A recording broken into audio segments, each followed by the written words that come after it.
Bonjour à tous, aujourd'hui nous allons voir ensemble ce qu'est une SCI ou Société Civile Immobilière.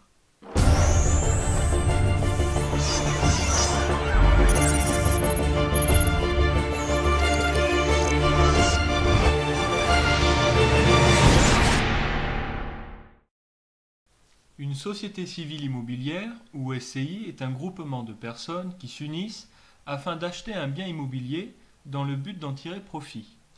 L'immobilier étant un placement très intéressant, la SCI est préconisée si vous souhaitez investir ou si vous n'avez pas les ressources suffisantes à vous seul.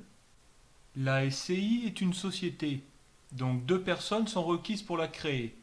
Comme toute société, la SCI requiert que vous établissiez des statuts qui détermineront plusieurs choses. Les apports de chaque associé, le nom de votre SCI, le siège social, le capital, la durée de vie de la SCI qui est au maximum de 99 ans, ainsi que les modalités de son fonctionnement.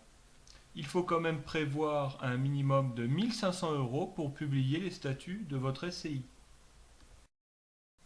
Vous ne pouvez constituer une SCI que pour acheter et détenir des biens immobiliers, dans le but de tirer profit des différents loyers perçus. Les biens immobiliers sont très variés. Ils vont de l'achat d'un appartement à une maison, ou même des garages, et même les anneaux de port ou les yachts, pour les plus fortunés d'entre vous, sont considérés comme des biens immobiliers. La SCI exclut donc toute activité commerciale. Elle ne peut en aucun cas faire de commerce ni avoir un but agricole. Sa vocation est exclusivement immobilière et rien d'autre. Elle est constituée d'associés et est administrée par un gérant. Les associés désignent et révoquent le gérant, participent aux assemblées générales et reçoivent des parts sociales en échange de leur apport en nature ou en numéraire. Ils reçoivent des dividendes lorsque l'entreprise fait des bénéfices. En revanche, en cas de dette, la répartition se fait proportionnellement à la part que l'associé possède dans la SCI, et on pourra vous demander de rembourser vos dettes avec vos propres deniers s'il le faut. La SCI peut être gérée par un ou plusieurs gérants, que ce soit des personnes physiques ou morales. Ils assurent la gestion courante de la SCI, encaissement des loyers, paiement des charges et déclaration fiscale. Lors de la création d'une SCI, la société peut être soumise à différents impôts, soit à l'IR, impôt sur les revenus, ou soit à l'IS, impôt sur les sociétés. Nous allons voir ici les principaux avantages et inconvénients de ces deux formes d'imposition. Les principaux avantages de la SCI soumise à l'IR, ou impôt sur les revenus. La société n'acquitte aucune imposition sur ses bénéfices. Ce sont ses associés qui sont imposés sur la fraction de bénéfices leur revenant en fonction des règles qui leur sont personnellement applicables. Deuxièmement, en cas de cession des biens ou droits immobiliers par la société détenue par une personne physique, la cession relève des plus-values immobilières des particuliers avec un abattement pour durée de détention. Et enfin, en cas de mise en distribution des résultats par la société, les associés ne sont pas imposés sur les sommes qu'ils perçoivent. Le bénéfice n'est donc taxé qu'une fois, sans risque de double imposition, y compris en matière de plus-value. En ce qui concerne les inconvénients, la société soumise à l'IR ne procure aucun avantage fiscal particulier par rapport à un investissement réalisé en direct. La décision de création d'une telle société doit reposer sur d'autres motivations.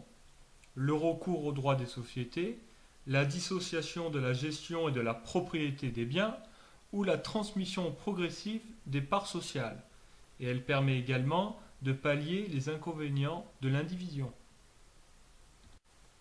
Pour les avantages d'une SCI soumise à l'IS, la société est imposable sur les bénéfices qu'elle réalise selon les règles de l'impôt sur les sociétés. Donc 15% pour la fraction de résultat inférieure à 38 120 € et de 33,33% pour la fraction supérieure à 38 120 €.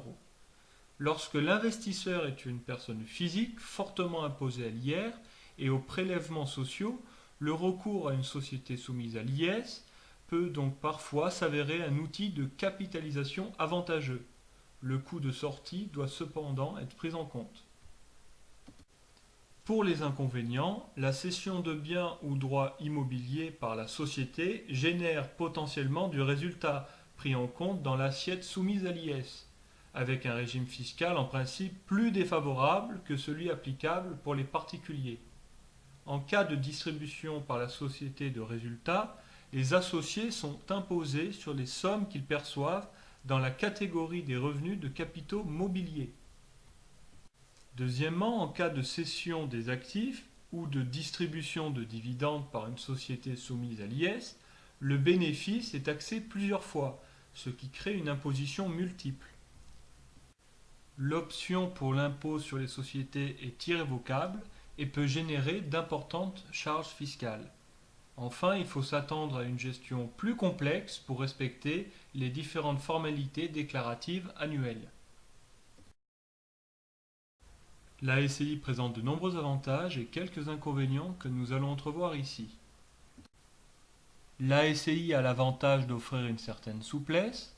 En effet, elle propose un cadre légal peu contraignant permettant aux associés d'organiser leurs relations de manière flexible, pas d'investissement initial minimum requis et de nombreux montages sont possibles. Comme nous l'avons vu, elle permet d'investir dans l'immobilier en réunissant des capitaux à plusieurs ou de mutualiser les charges. Elle facilite également l'obtention de financements externes. Cette forme de société peut être très utile pour gérer et transmettre le patrimoine familial. Elle facilite la constitution et la transmission d'un bien immobilier au sein d'un couple et organise la transmission d'un patrimoine immobilier au sein de la famille à moindre coût et sans s'en démunir. Elle peut aussi faciliter la gestion du patrimoine professionnel. En effet, pour un chef d'entreprise, loger les biens immobiliers nécessaires pour l'exercice de son activité professionnelle dans le cadre d'une SCI peut présenter de nombreux avantages.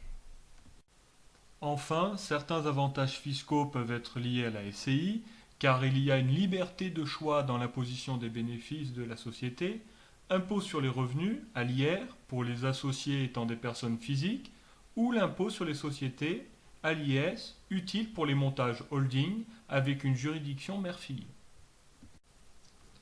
Je note 3 inconvénients pour la société civile immobilière. Premièrement, les formalités obligatoires lors de sa création. Deuxièmement, les différentes obligations liées aux assemblées générales annuelles.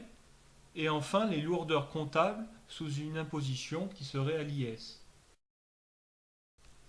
En définitive, la création d'une société civile immobilière est très intéressante d'un point de vue fiscal et permet de ne pas créer d'indivision, comme dans le cas des successions par exemple. Elle permet aussi, selon l'option du régime fiscal d'imposition, de déduire des frais de réparation et de gestion, ce qui n'est pas négligeable. Les associés sont d'une grande diversité, peuvent se réunir au travers d'une SCI, des entreprises, pour acheter des locaux commerciaux par exemple, les membres d'une même famille en interdisant toute intrusion de personnes qui lui sont étrangères pour la SCI familiale. Enfin, si une SCI ne peut faire de commerce, la SCI de construction-vente en est autorisée. Cette dernière peut avoir pour but de faire construire une maison, un immeuble ou quelconque bâtiment dans le seul but de faire du profit. Je vous remercie d'avoir regardé cette vidéo, j'espère qu'elle vous aura plu. J'aimerais développer la chaîne en parlant d'autres sujets comme l'histoire, les sciences ainsi que des sujets de société. En attendant la prochaine vidéo, prenez soin de vous et essayez d'ouvrir votre esprit afin d'en apprendre le plus possible sur ce qui vous entoure. À bientôt.